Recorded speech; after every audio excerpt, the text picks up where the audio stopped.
आप देख रहे हैं TV9 का digital platform Punjab and Haryana और हम आपके लिए आज एक बार फिर से पंजाब की टॉप 5 खबरें लेकर आ रहे हैं। और आज के टॉप 5 में हम सिर्फ जिक्र करेंगे जिला परिषद और ब्लॉक समिति के चुनावों का। पंजाब में आज जिला परिषद और ब्लॉक समिति के चुनाव हुए। चुनाव पूरे 7 साल बाद आज पंजाब में हुए। 2018 के बाद 2025 में ये चुनाव हुए हैं। लेकिन इस चुनावों का जिक्र किया जाए तो आज वोट परसेंटेज तकरीबन जो है 50% से ऊपर रही है। और पूरा दिन सुबह जो है 8 बजे के करीब मतदान शुरू हो गए थे। शाम क्योंकि 5 अब समय खत्म हो चुका है, वोटिंग प्रक्रिया खत्म हो चुकी है। 4 बजे तक आखिर थी और जो लोग रहे उन्होंने बाद में वोट करी। ज़्यादा से ज़्यादा लोगों की तरफ से वोट कास्ट करने की जो है अपील CM भगवंत मान की तरफ से भी की गई और वो उन्होंने अपील भी की और वोट भी कास्ट करी और साथ में लोगों से भी कहा। आज के पूरे दिन का जिक्र किया जाए तो काफ़ी हंगामा भरा रहा। आरोप प्रत्यारोप की राजनीति भी जमकर चली।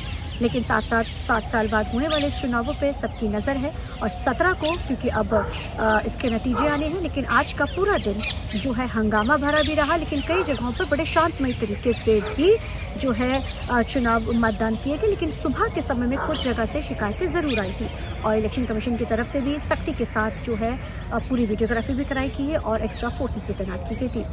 क्योंकि आज पंजाब में जिला परिषद और ब्लॉक समिति के चुनाव हुए हैं तो वैसे में आपको बताना चाहेंगे अकाली दल से लेकर बीजेपी की तरफ से आज जमकर आरोप लगाए गए। डॉक्टर चीमा की तरफ से एक वीडियो वायरल की गई। उसमें उन्होंने आरोप लगाया कि पहले से ही बैलेट पेपर पहुंचा दिया गया था। आपको बताना चाहेंगे तरन चुनाव में भी उनकी तरफ से इस तरीके के आरोप लगाए गए थे और उन्होंने हालांकि बूथ कैप्शन तक की वीडियो तक जारी की थी। और आपको ये भी जानकारी देना चाहेंगे कि उनकी शिकायत पर SSP तक बदली थी। तो इस बार भी SSP को जो ड्यूटी से छुट्टी पर भेजना पड़ा, मामला हाई कोर्ट तक पहुंचा। कारण क्या था कि जो झड़प हुई तो डॉक्टर चीमा ने आज एक बार फिर से वीडियो वायरल करी। इस पर भी जमकर आज पूरे दिन में जो है राजनीति जरूर चली। अब बात करते हैं CM मान की। आज CM मान जब अपनी वोट कास्ट करने पहुंचे तो उनकी तरफ से भी विपक्षी पार्टी जो सवाल खड़े कर रही है उसको लेकर भी कई तरीके की चीज़ें जो बोली गई। आइए आपको एक बार जो सुनाते हैं कि CM मान ने जब वोट कास्ट की तो उन्होंने क्या कहा। गैंगस्टਰਾਂ ਦੀ ਪੁਸ਼ਤ ਪਨਾਹੀ ਕਰੋਗੇ ਜਦੋਂ ਤੁਸੀਂ ਪਿਸਤੌਲਾਂ ਤੇ ਨੋਕ ਤੇ ਵੋਟਾਂ ਮੰਗੋਗੇ ਫਿਰ ਤਾਂ ਜਿਹੜਾ ਪ੍ਰਸ਼ਾਸਨ ਨੂੰ ਕੁਛ ਤਾਂ ਕਰਨਾ ਹੀ ਪਊਗਾ ਨਾ।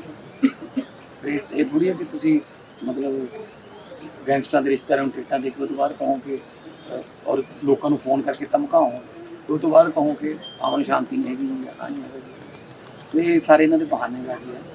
जिला परिषद और पंचायत समिति के चुनाव तो संपन्न आज हो चुके हैं और अब क्योंकि 17 तारीख का इंतज़ार है और 17 तारीख को चुनाव के नतीजे आएंगे।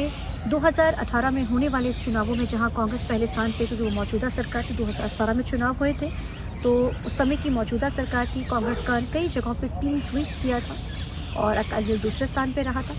लेकिन आज यानी 7 साल बाद होने वाले इस चुनाव में चौतरफा मुकाबला था। अकाली दल, बीजेपी, कांग्रेस और आम आदमी पार्टी, 4 पार्टियां और चारों पार्टियों में जमकर, हालांकि कई जगहों के ऊपर तिकोना चुनाव था, कई जगहों के ऊपर सहमति से भी बन चुके थे। लेकिन आज पूरा दिन चुनाव मतदान खत्म हो चुके हैं। अब 17 तारीख को यानी 17 दिसंबर को नतीजे आएंगे।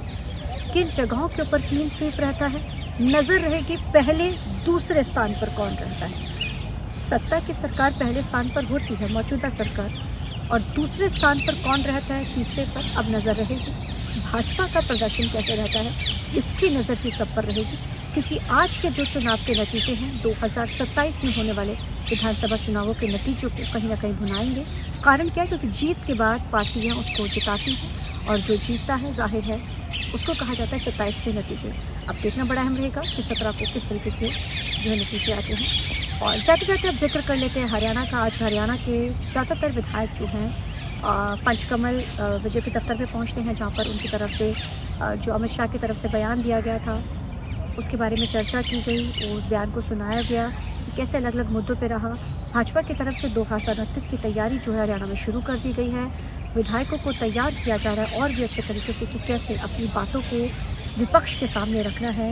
अमित शाह ने जिन बयानों को सदन में बोला उसको दिखाया गया और उस पर चर्चा भी की गई।